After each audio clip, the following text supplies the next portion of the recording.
আছে, আমি একবার গাইতে শুরু করলে আর বাকি সব গান বেকার লাগে আমার, তো সেটা করা যাবে না একদম না না। তাও রবি ঠাকুর করতে পারি, রুবম ইসলাম রিস্ক নিতে পারবো না আমি। ঘরের চাবিটা প্রচুর ডিমান্ড আছে। দেখি যদি থাকে এখানে চোথা তাহলে করবি।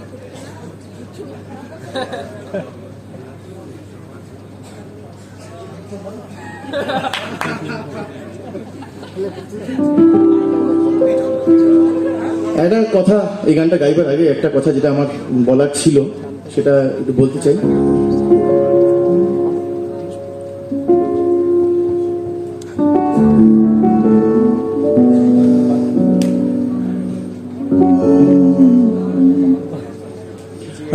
আমি যখন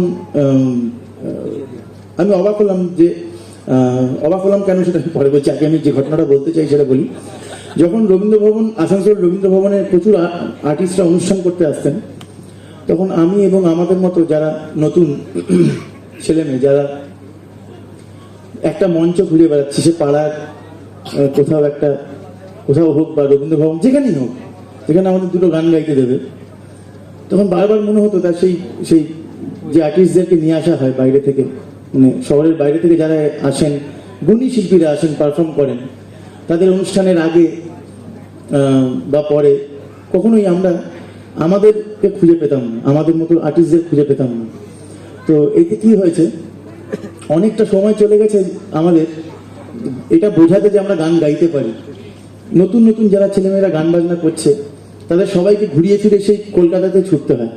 তো এখন যদিও ব্যাপারটা ইউটিউব এবং ফেসবুকের যুগে এটা অনেকটাই বদলেছে, তবুও আপনারা চেষ্টা করবেন যখন এরকম একটা অনুষ্ঠান, এই যে আমি আজকে পারফর্ম করছি, এরকম যেই আসুক না কেন, আপনাদের শহরের বাইরে থেকে যারাই আসুন, সমৃদ্ধ করছেন গান বাজনাকে, সব ঠিক আছে, একটা ছোট্ট স্লট হলেও যারা এখানে যারা গান বাজনা করে তাদের জন্য রাখবেন। এটা খুব ইম্পর্টেন্ট, কারণ আমি জানি, আমার মনে আছে যখন আমরা জাস্ট পুজোর সময়তে বিভিন্ন জায়গায় আমাদের একজন দেবজ্যোতি বলে একটা ভাই ছিল, সে বিভিন্ন জায়গায় যেত, আমাদের ম্যানেজমেন্টের কাজ করতো। তো অনুষ্ঠানের জন্য যেত যে আমাদেরকে 15 মিনিট গাইতে দিন বা 1 ঘন্টা, 8 ঘন্টা গাইতে দিন, আপনাদের এত আর্টিস্ট লিস্ট আছে, তার মধ্যে 8 ঘন্টা দিন, 15 মিনিট দিন, আমরা পারফর্ম করবো ব্যান্ড হিসাবে আমাদের মিউজিক স্ট্রিটের জন্য। তো তখন আসানসোলে আমাকে এরকম শুনতে হয়েছে যে কোথাকার ব্যান্ড, তো বলছে আমরা আসানসোলেরই ব্যান্ড। বলছে ঠিক আছে, কলকাতায় যাও, তখন ডাকবো। তো এইটা না করবেন না। বা ওই যারা ছোট ছোট ছেলেমেয়েরা পারফর্ম করছে, তাদের হাতে শুধু একটা মিষ্টির প্যাকেট দিয়ে পাঠিয়ে দেওয়া, এটাও করবেন না, এটা একদম করবেন না। আপনারা ভাবতেও পারবেন না কি যন্ত্রণায় থাকে ওই মানুষটা, ভাবতেই পারবেন না। একটা মঞ্চের জন্য 15টা মিনিট 20টা মিনিট গান গাইবার জন্য।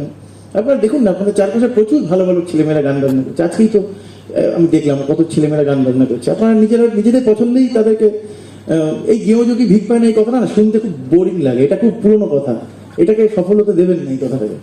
এখানকার ছেলেমেয়েদের একটা মঞ্চ দিন, একটু গান বাজনা করতে দিন, দেখুন তারা হয়তো মিউজিক করে এখান থেকেই সার্ভাইভ করতে পারবে। এটা আমার রিকোয়েস্ট, আপনারা এটা রাখুন। জয় গুরু, জয় গুরু।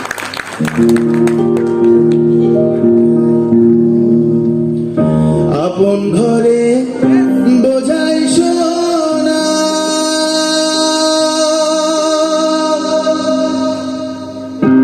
পরে করে লেনা দেনা রে,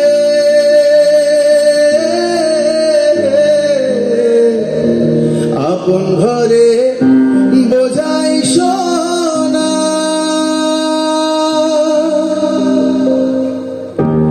পরে করে লেনা দেনা রে,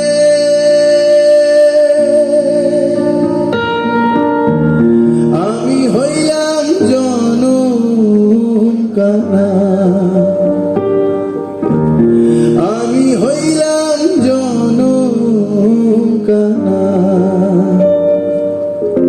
না পাই দেখিতে রে আমার ঘরে যাবি যাবি পরের হাতে রে আমার ঘরে যাবি চাবি পরের হাতে রে আমার ঘরের চাবি আমি কেমন খুলিব সে ঘর আমি কেমন খুলিব সে ঘর দেখব চোখেতে রে আমার ঘরে চাবি চাবি পরের হাতে রে আমার ঘরের চাবি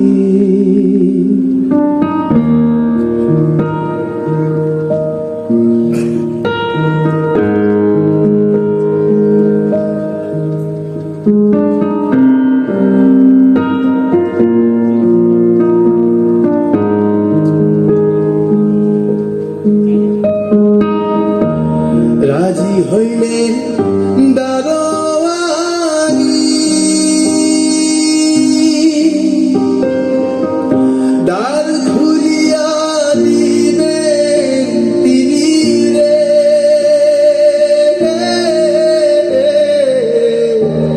রাজি হইলে দারোয়ানি দ্বার খুলিয়া দিবেন তিনি রে তারে বা কই চিনি জানি আমি তারে বা কই চিনি জানি বেড়াই কুপথে রে আমার ঘরে চাবি চাবি পরের হাতে রে আমার ঘরের চাবি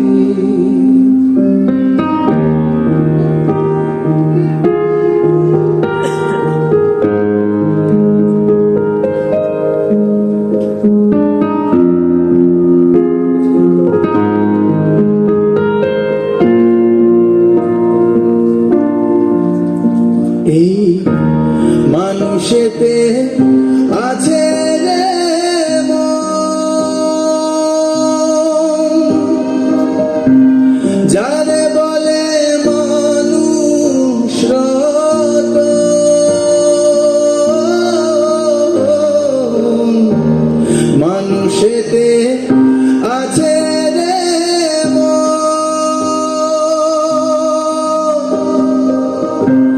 যারে বলে মানুষ রতন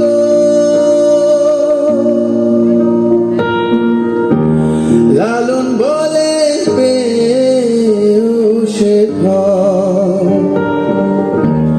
লালন বলে পেও সে ঘর না পাই রাখিতে রে আমার ঘরে চাবি চাবি পরের হাতে রে আমার ঘরের চাবি আমি কেমন খুলিব সে ঘর আমি কেমন খুলিব সে ঘর